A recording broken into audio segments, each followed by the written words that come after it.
கர்த்தருடைய பரிசுத்தமுள்ள நாமத்திற்கு ஸ்தோத்திரம். இன்றைய நாளின் கர்த்தருடைய வார்த்தையாக உன்னத பாட்டின் புஸ்தகம் 2ஆம் அதிகாரம் 16வது வசனம். என் நேசர் என்னுடையவர், நான் அவருடையவள், அவர் லீலி புஷ்பங்களுக்குள்ளே மேய்கிறவர். இந்த இடத்திலே சுனேமியால் சொல்லும் பொழுது என் நேசர் என்னுடையவர். எனக்கு அருமையானவர்களே, நாம் ஆராதிக்கிற, நாம் வணங்குகிற நம் ஆண்டவராகிய இயேசு நம்முடையவர். அவர் நம்மோடு கூட இருக்கிறவர். அவர் நமக்கு உதவி செய்கிறவர். நம்மை அவர் ஒருபோதும் கைவிடுகிற தெய்வம் அல்ல. ஆகவே என் நேசர் என்னுடையவர் என்கிற அந்த உரிமை நமக்குள்ளாக வரும் பொழுது நம்முடைய நேசராகிய ஆண்டவராகிய இயேசு நமக்கு உதவி செய்கிறவராக இருக்கிறார். என் நேசர் என்னுடையவராக இருக்கும் பொழுது நான் அவருடையவராக இருக்கிறேன். நான் அவரிலே சார்ந்திருக்கிறேன், அவரிலே நான் நிலைத்திருக்கிறேன். அவர் இல்லாதபடிக்கு எனக்கு வேறு ஒன்றும் இல்லை என்கிற அந்த அனுபவத்திற்குள்ளாக நாம் வரும் பொழுது கர்த்தர் நம்மை எல்லா விதங்களிலும் அவர் ஆசீர்வதித்து மேன்மைப்படுத்தி வழி நடத்துகிறவராக இருக்கிறார். எனக்கு அருமையான தேவ பிள்ளை, இந்த நாளிலும் நம்முடைய வாழ்வில் நாம் முழுமையாக என் நேசர் என்னுடையவர், நான் அவருடையவன் என்று சொல்லுகிற அந்த அனுபவத்தின் ஊடாக நாம் சென்று கொண்டிருக்கிறோமா? நாம் அவரிலே நாம் நிலைத்திருக்கும் பொழுது, அவர் என்னுடையவர் என்று சொல்லி முழுமையாக சார்ந்திருக்கும் பொழுது கர்த்தர் நம்மை ஒருபோதும் கைவிட மாட்டார். சங்கீதக்காரன் சொல்லும் பொழுது சொல்லுவார், இந்த தேவன் என்றென்றைக்கும் உள்ள சதா காலங்களிலும் நம்முடைய தேவன், மரண பரியந்தம் நம்மை அவர் வழி நடத்துகிறவர்.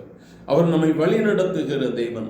இந்த நாளிலும் என் நேசர் என்னுடையவர், அவர் என்னை கைவிட மாட்டார் என்கிற நம்பிக்கையோடு இந்த நாளை நாம் ஆரம்பிப்போம். நிச்சயமாக உங்களுக்கு முன்பதாக அவர் சென்று கோணலான பாதைகளை செவையாக்குவார். My beloved is mine and I am his. He browses among the lilies. என் நேசர் என்னுடையவர். என் நேசர் என்னுடைய பிரச்சனைகளை மேற்கொள்ளுகிறவர். என் நேசர் என் வியாதியை மாற்ற வல்லமை உள்ளவர். என் நேசர் என் வேலை ஸ்தலத்தில் கடந்து சென்று நன்மைகளை செய்கிற தெய்வன். என் நேசு கோணலான பாதைகளை செவையாக்குவார். என் குடும்பத்தின் காரியங்களை என் நேசர் பொறுப்பெடுத்துக் கொள்வார்.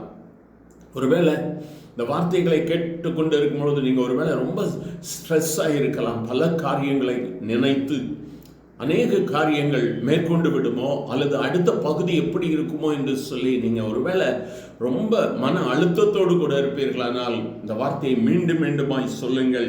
என் நேசர் என்னுடையவர், நான் அவருடையவர். என் நேசர் என்னுடையவராக இருக்கும் பொழுது என் காரியங்களை அவர் பார்த்து கொள்வார். கர்த்தர் எனக்காக எல்லாவற்றையும் செய்து முடிப்பார். அவரை நோக்கி பார்க்கலாமா? எங்கள் அன்பின் ஆண்டவரே, ஆசீர்வதிக்கப்பட்ட இந்த நல்ல காலை வேளைக்காக நன்றியப்பா. பலவிதமான மன அழுத்தங்கள், பலவிதமான காரியங்களில் உம்முடைய பிள்ளைகள் இந்த வேளையிலும் இந்த சத்தத்தை கேட்டுக்கொண்டிருப்பார்கள்.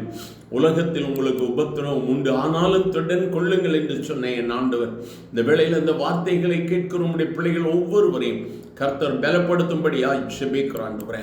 எந்தெந்த காரியங்களை நினைத்து பயப்படுகிறார்களோ, எந்தெந்த காரியங்கள் அவர்களுடைய மனதில் வேதனையை உண்டாக்குகிறதோ, இப்பொழுது என் ஆண்டவருடைய கரம் அவர்கள் மேல் அமரட்டும். ஆண்டவரே, விடுதலையை கொடுங்கப்பா. உம்மை நோக்கி கூப்பிடுகிற உம்முடைய பிள்ளைகள் இன்று வெறுமையாக போகக்கூடாது. நன்மை ஈவுகளை கண்டுகொள்ள கர்த்தர் உதவி செய்யும். ஆசீர்வதியும். இயேசுவின் நாமத்தில் ஆமென், ஆமென்.